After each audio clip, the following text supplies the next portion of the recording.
Para estudantes com matéria atrasada, professores soterrados em correção e aos que querem uma distração para continuar aprendendo enquanto se locomovem. Bem-vindos! Esse é o Lab Genial, podcast do Laboratório Histórico.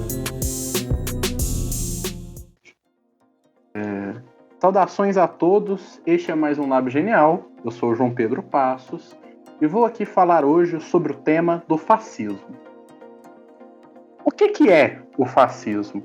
O fascismo ele é um movimento de massas que tipicamente surge na liderança de Mussolini em 1919, organizando sindicatos de soldados a partir de um eixo ideológico, que vai ter como características principais um nacionalismo exacerbado e que acredita que pode se impor aos outros a partir de uma certa demagogia antipolítica, no sentido de que a política está corrida pelos ricos, com alguns anseios republicanos e anticlericais, desenvolvendo-se no governo a partir da traição desses ideais que se conectam às pautas mais populares e de comoção comum, e se mostrando uma ferramenta eficaz para a repressão operária a partir de uma milícia armada e a supressão de formas políticas tradicionais em uma ditadura fascista, que vai visar a defesa principalmente dos setores de um capital industrial e financeiro. Naquele tempo, na Itália, nós veremos a indústria de seda, os bancos, e o termo vai se generalizar, depois da experiência italiana, sendo utilizada para entender o hitlerismo na Alemanha ou o salazarismo em Portugal, sendo uma palavra comum até nos dias de hoje. Mas, nas suas experiências histórica específica, é interessante a gente pensar que ele é um movimento tipicamente ligado a uma falência de uma hegemonia liberal burguesa, de uma democracia de 3 poderes e uma correspondente crise econômica e descrença total nas instituições, tendo uma degeneração dos órgãos representativos que vão ser liquidados em um cenário de miséria a partir dos grandes partidos que estão preocupados somente com pretensões eleitorais. O fascismo, assim, tem uma tática que não mira a gestão e o horizonte eleitoral, mas a tomada do poder.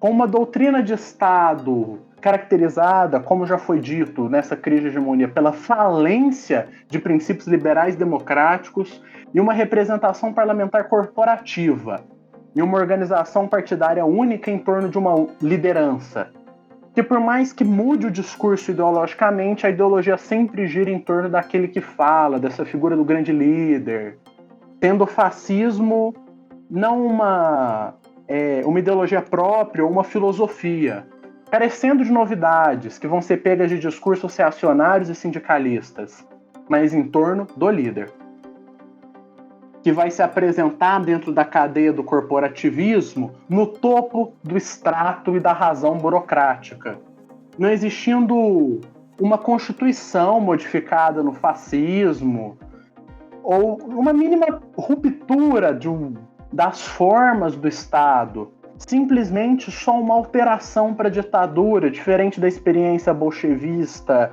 ou das experiências anarquistas do mundo, tendo, portanto, uma definição como uma ditadura de uma grande burguesia levada a cabo não com a ajuda de meios sutis das eleições, não por meio de uma alternância entre partidos, plataformas e camarilhas políticas, mas pelo domínio aberto e direto de um único partido, apoiado diretamente na Força Armada.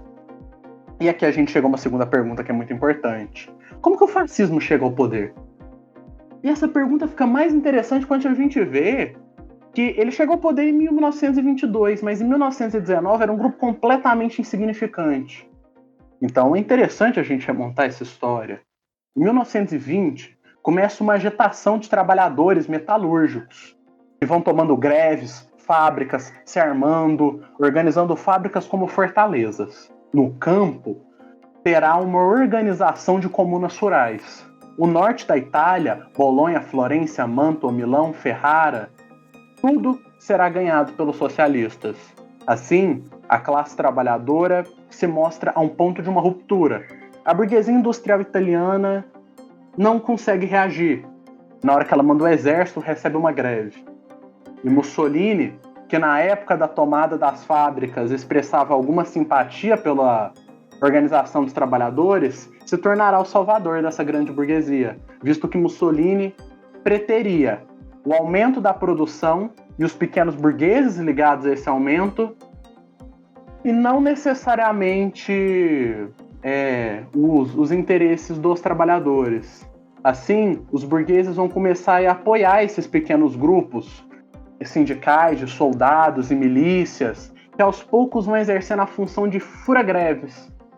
Com esse financiamento, vai crescendo. A primavera de 1921 é sintomática nesse sentido. Em Milão, no centro da luta, estava o Banco Municipal, que deveria passar para as mãos da maioria socialista do Conselho Municipal. Mas temendo que os recursos do banco fossem utilizados para apoiar as cooperativas socialistas e outras organizações operárias, a burguesia abre o tom e pede ajuda aos fascistas, que tomaram o Palácio Marino, a Câmara Municipal. A intervenção dos fascistas vai dar ao governo pretexto para dissolver o Conselho da Municipalidade e, dessa maneira, o banco será salvo. E, por conseguinte, os fascistas vão fazer expedições no meio rural em defesa dos latifundiários. Assim, o grande capital e o latifúndio começam a receber recursos, armas e caminhões. E vai se tornando um grande movimento, tomando sindicatos operários e tornando-os em sindicatos nacionais. Ou seja, esses aparelhos, esses instrumentos que a classe trabalhadora tinha conseguido a partir de um movimento socialista que ameaça os interesses burgueses, vão sendo liquidados. O fascismo vai recebendo mais financiamento. E aí, aos poucos, essa ideologia primária do fascismo, de ir contra a plutocracia, começa a agir, na verdade, como um elemento de estabelecimento da ordem. Propor um poder forte, garantir a circulação de mercadorias.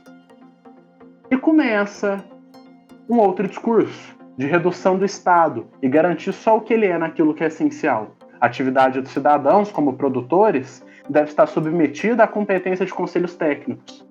Assim, a promessa inicial que mobilizou trabalhadores por 8 horas de trabalho, lei do salário mínimo, seguridade social, como aposentadoria e outros benefícios, aumento pesado de impostos diretos, confisco de bens da igreja, tudo isso vai ser abandonado. Assim, em 1922, quando a greve geral dos trabalhadores vai ser finalmente derrotada pela desmobilização fascista, a gente vai se abrir o caminho final. A ditadura fascista vai ser importante para a burguesia, mesmo que a ordem liberal seja outra, visto que a ordem liberal é a ordem com as eleições, é a ordem que aqui está em crise. E o fascismo serve como a retomada da ordem. No momento em que os parlamentares estão desacreditados, os movimentos de esquerda fragilizados, Mussolini vai fazer a união desta nação por meio da metafórica Marcha de Roma, que vai ser organizada em acordo com os líderes dos partidos nacionalistas, representantes dos grandes proprietários e dos bancos, com o rei e com o alto comando militar. Todos tiveram um acordo prévio. No que se refere ao parlamento, esse, claro, também não pôde representar qualquer resistência. Os liberais tinham uma certa crença de que as instituições iriam moderar o Mussolini, de que ele não iria dissolver o parlamento, mesmo que dessem a ele os poderes excepcionais. Contudo, a instauração de uma ditadura é a supressão da ordem e dos outros poderes. Assim, Mussolini não vai dissolver as milícias fascistas, não vai dissolver a violência de classe. E em 21 de janeiro de 1921, a milícia fascista já é uma instituição. Assim, a gente vai fazer algumas perguntas de caracterização. Quais são as ações e os comportamentos do governo fascista? Na administração, a gente vai ter a dissolução do Ministério do Trabalho, fusão entre o Ministério da Economia e da Fazenda, supressão de postos de ministros aliados. Na segurança pública e a manutenção da ordem, a gente vai ter a dissolução da Guarda Real, dando um poder maior às milícias fascistas. No transporte, a gente vai ter redução das estradas de ferro e racionalização do transporte. Na economia, a gente vai ter uma redução do déficit orçamentário, desnacionalização de empresas, telefonia, telefonia, radiotelégrafo, expedição de encomendas, aboliu o monopólio do fósforo, aboliu o imposto sobre herança. E, em contrapartida, vai introduzir impostos sobre salários aos médios proprietários de terra e fazendeiros, eliminando, inclusive, restrições de locação. Nos direitos trabalhistas e previdenciários, a gente vai ter a abolição de aposentadoria por idade, retirada da jornada de 8 horas e aumento geral dessa hora de trabalho. Nas relações internacionais, a gente vai ter esse elemento nacionalista, né? Porque estamos vendo a desnacionalização das empresas, mas quando se trata das relações internacionais, a gente vai ter o chauvinismo imperialista, que vai fixar regiões na Ásia Menor, na África e nos Balcãs. Dentro da atuação legal, é interessante a gente observar que, mesmo na tomada do poder, mesmo com a violência institucionalizada, com a perseguição dos sindicatos, dos partidos de esquerda, a arbitrariedade, o despotismo é uma característica dos bandos e das milícias fascistas ainda. E agora, a pergunta final que vai emergir. E depois da tomada do poder? O que acontece até a gente ter a instauração da ditadura? E aqui a gente vai chegar a 1926. A gente já tem a milícia instituída e a gente tem essa crescente do poder. A gente vai ter em 1926 o aumento do investimento em setores estratégicos e aumento da população, que leva a um certo otimismo econômico na região, porque a indústria e os bancos estão num processo de financiarização, que vai permitir algumas declarações mais agressivas do Mussolini. Contudo, no segundo semestre, a economia italiana vai sofrer uma deflação cruel. Pela redução dos salários, reduz o consumo, reduz a produção, gera desemprego e com o comércio exterior apontando para uma recessão. O ponto de crise política do fascismo vai se instaurar com a morte de um deputado socialista, que é o Matteotti, que morre com medo de envolvidos de uma denúncia de corrupção e de extorsão que ele ia denunciar, e isso ia revelar uma degeneração moral para a sociedade. Assim, Mussolini convoca as milícias fascistas, e, impressionantemente, para a crise institucional e política que ele passa, só 1/5 das chamadas corresponde. Demonstra uma fraqueza do regime, que não consegue, depende dessa organização de massas. Assim, Mussolini se separa da Câmara dos Deputados e promete uma normalização, enquanto o fascismo continua a se reproduzir e aprofundar dentro do Estado. E aí teremos uma briga entre os camisas negros mais extremos e o Vaticano, que querem que o próprio Papa fosse subordinado ao regime fascista. Com a recusa do Vaticano, e em meio à total crise, no lugar de ceder a uma centralização maior para a permanência da ditadura fascista, que vai resultar nas leis suprafascistas, de caráter extremamente proibitivo e preventivo sobre os sindicatos, abolição do parlamento, extinguir governos com populações inferiores a 5.000 pessoas, cujo vai nomear oficiais, proibições de sociedades secretas como a maçonaria, fechamento e controle total da imprensa, privação dos direitos civis de imigrantes. E aí vai se consolidando este caráter, que vai essencial que se dá no sindicato. Um único sindicato que deve ter uma liderança fascista, um castigo a quem fizer greves políticas, e findando esse caráter corporativista, com um conselheiro supremo, sendo encabeçado por Mussolini.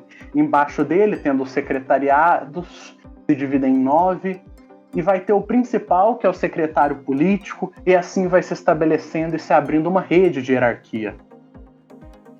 Com este caráter de uma ideologia pobre de originalidade, mas que gira em torno de Mussolini, que vai mudando suas práticas no discurso do poder, como aqui já foi demonstrado. É isso, galerinha. Espero que vocês tenham tido um bom proveito sobre este curto lábio genial sobre o fascismo. Dê o seu apoio para desenvolver um melhor laboratório histórico. Curtam nossas páginas do Instagram e Facebook, colabore financeiramente com o Lab, dando o que puder. Para isso, acesse nosso PicPay ou envie um Pix para colaborar conosco. Te aguardamos e muito obrigado por nos ajudar.